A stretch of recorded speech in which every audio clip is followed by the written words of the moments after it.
Hello everyone. Today I will be taking a new topic and the topic is cofactor. आज हम देखते हैं cofactors क्या होते हैं और what is the role of cofactor and what are the various types of the cofactor. So we have studied the about enzymes. Enzymes क्या होते हैं? Enzymes are the biocatalyst. And we know that enzyme जो होते हैं वो दो types के होते हैं. एक है सिंपल एंजाइम जिसमें कि only the protein part will be there and the second one will be the conjugate enzyme और हॉलो एंजाइम.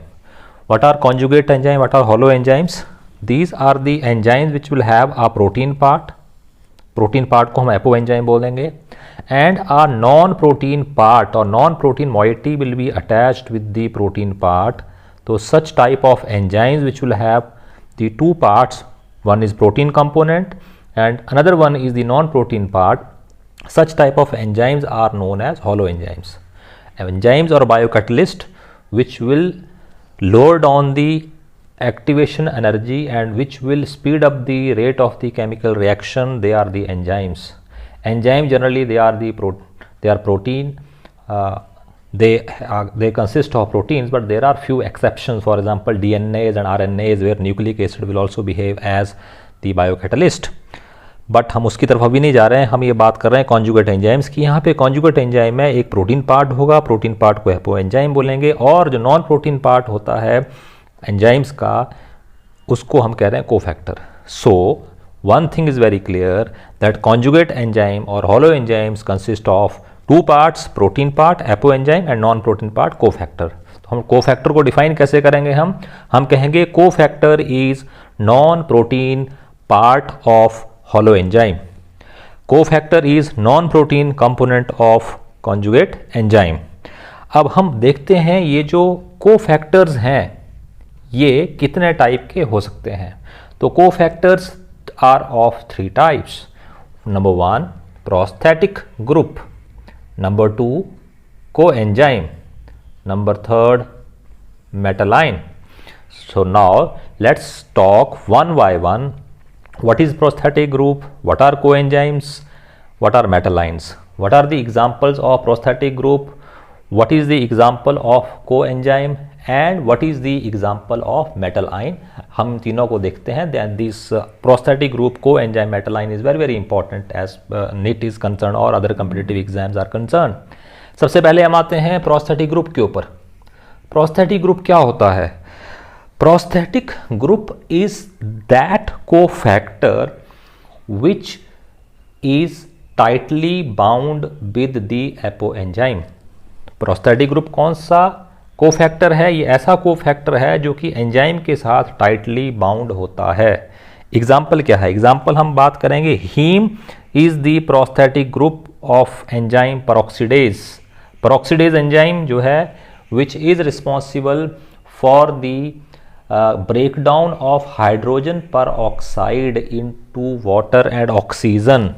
ये पेरोक्सीडेज है, ये हाइड्रोजन परऑक्साइड को ब्रेक डाउन करने का काम करता है into oxygen and into the water.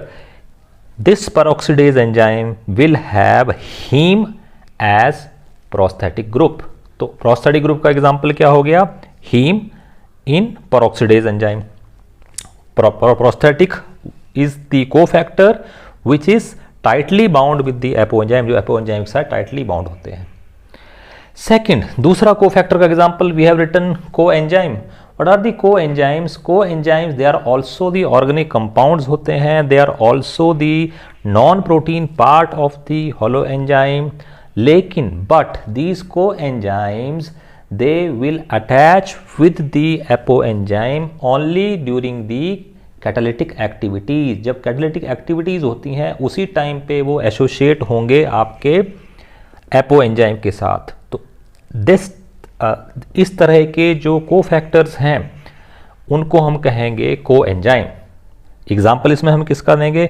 Many vitamin. Vitamin का एग्जाम्पल आपकी एनसीईआरटी में देखा है niacin. Niacin is the coenzyme for many apo enzyme के साथ जो है नियासिन जो है वाइटामिन का एग्जाम्पल हम ले सकते हैं इसमें कि ये कोएंजाइम का काम करता है. Third example zinc. As cofactor, sorry metal ion as cofactor. इसमें हम एग्जांपल देंगे जिंक का। Zinc is a metal ion and zinc is a cofactor for carbonic anhydrase. Carbonic anhydrase we have studied that in the red blood cell erythrocytes के अंदर जो carbonic anhydrase enzyme होता है वो कार्बोनिक एसिड बनाने का काम करता है। तो जिंक जो है वो कोऑर्डिनेट बॉन्ड इस्टेब्लिश करने का काम करेगा, फॉर्म करने का बात करेगा। And zinc is a metal ion है, और ये मेटल आयन जो है ये क्या काम करेगी, कोफैक्टर काम करेगी which enzyme in the carbonic anhydrase. Similarly we can take one more example, carboxypeptidase. In carboxypeptidase के अंदर भी ये जो जिंक है it will act as a cofactor. Zinc metal है, आपको पता है Zn2 पॉजिटिव मेटल है, तो ये मेटल जो है ये कोफैक्टर का काम करेगी। सो इन दिस वीडियो, इस वीडियो में हमने आज देखा कि एंजाइम्स जो होते हैं, specially the conjugate enzymes or the hollow enzymes, they are having the non-protein part. Non-protein part को हम cofactor कहेंगे। Cofactor is of three types: prosthetic group, coenzyme and metal ion. Prosthetic group का example हमने देखा heme. Prosthetic group is that cofactor which is tightly attached with the apo enzyme. Example हमने देखा heme is a prosthetic group in peroxidase enzyme. Coenzymes are those cofactor जो कि associate होते हैं apo enzyme के साथ only during the catalytic activities के साथ। एग्जांपल हमने देखा वाइटामिन नियासिन का। Third metal ion. Metal ion such type of cofactors होते हैं जो कि कोऑर्डिनेट बॉन्ड बनाने का काम करते हैं। एग्जांपल हमने दिया कार्बोनिक एनहाइड्रेज में zinc is metal ion and it is a cofactor. Similarly, zinc is also a cofactor in carboxypeptidase. So this is all about the cofactors. Thank you for watching this video. Please subscribe my channel.